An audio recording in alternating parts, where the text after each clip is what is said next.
Picture this, a row of Jeeps parked along a narrow valley road, hoods warm from the sun, and suddenly you and everyone else inhale that sharp, wet smell, ozone and earth, and someone says, "Do we stay?" That tiny question decides dinner, campsite, or a slippery scramble. My heart always does a little flip in that moment. I remember that exact moment near Babusar Pass last year. Clouds rolling low, a gust that kicked up dust, and we had to choose fast. It felt small and huge at the same time. Good. In the next 5 minutes, you'll learn a 3-check micro forecast you can do in seconds at any roadside stop. Also, a 1-line rule, stay, shorten, or leave, 2 calm scripts to ask a driver or shopkeeper, and a practice you can run on your Jeep hood to sharpen this sense. All low-tech, all portable. Check A, sky band. Look up and read the band above the valley. Are the clouds puffy, high and slow, or low and racing?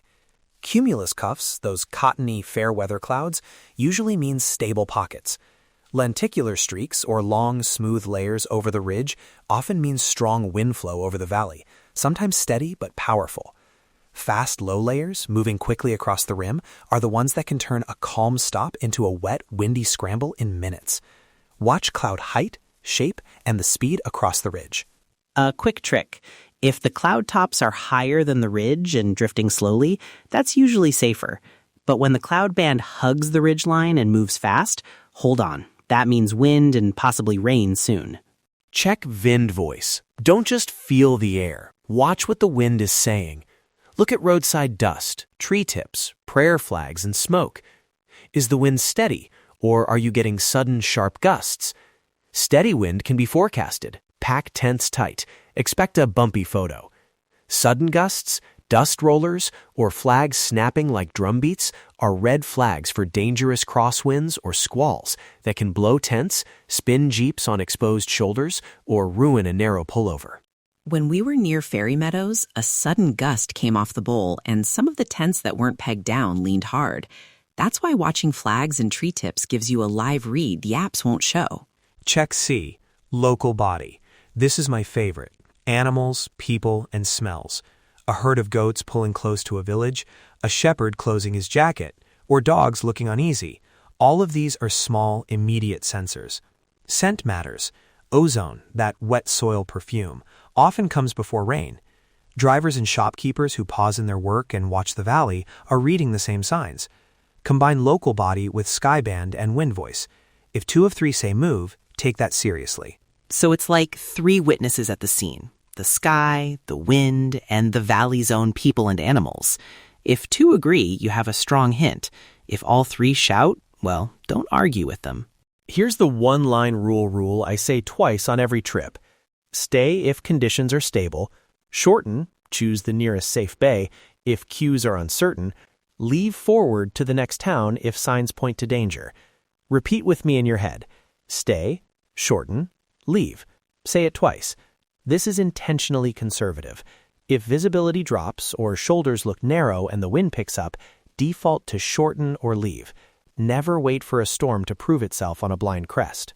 And the conservative default means, when in doubt, pick the wider bay or the busy pump station, somewhere obvious and open. That simple choice buys you time and options. 2 exact scripts to ask a driver, guest house owner, or shopkeeper. First in English. Do you think this line will hold? Say it slowly and look at the ridge. In slow Urdu translation, क्या ये बदल की लकीर वहाँ पर रुकेगी? Pronounce it, क्या ये बदल की लकीर वहाँ पर रुकेगी? Second, a quick action script when things feel urgent. English, can we move to the next safe bay now? Urdu translation, क्या हम अगला safe bay पर चलाएं? Pronounce, क्या हम अगला safe bay पर चलाएं? Keep tone calm, give a clear next action so people know what to do. 2 quick notes on timing. Ask the first script casually when you first notice the signs. The second script is for when you feel those gusts or smell heavy ozone. Then ask and move without debate. 1-minute practice. Stand at the hood or the front bumper. Take a steady breath and run the checks out loud. Look up. Name the cloud band. Look around. Name what the trees and flags are doing. Listen and smell. Is there ozone or heavy rain scent? Then decide. Stay, shorten, or leave. Do this once at a stop, and you'll sharpen the pattern recognition. Try it now in your head. Skyband, wind voice, local body. If you practice this twice before a trip, it becomes second nature. On real drives, you won't need the checklist printed. Your eyes and nose will start doing the job for you. Quick safety caveats. This micro forecast is a complement, not a replacement for official warnings. If an app or radio says a system is inbound and visibility's dropping, obey that. Also, avoid risky moves on blind crests or tiny shoulders. If in doubt about road safety, default to the busiest obvious place, pump station, guest house, or town, and notify your group immediately. Repeat, when unsure, shorten the stop or move to the next town. Say that decision rule again if you need to remember it. We built the practice to reduce stress, not add steps. If you ever feel your signals disagree with the map or a forecast, trust the conservative action. Shorten or leave. Quick recap. 3 checks, skyband, wind voice, local body. 1 rule. Stay, shorten, leave. 2 scripts you can use right away in English and Urdu. 1 short practice to run on a hood. If you want a printable weather whisper card with icons, the English and Urdu scripts, and a bold "when to leave now" line, visit Travel Diary and download it to screenshot before your Valley Day. It has the 1-minute audio cues too, so you can train your ear on the road. Safe travels. And the next time you smell that wet, sweet ozone, you'll know what to do. Breathe, look, decide.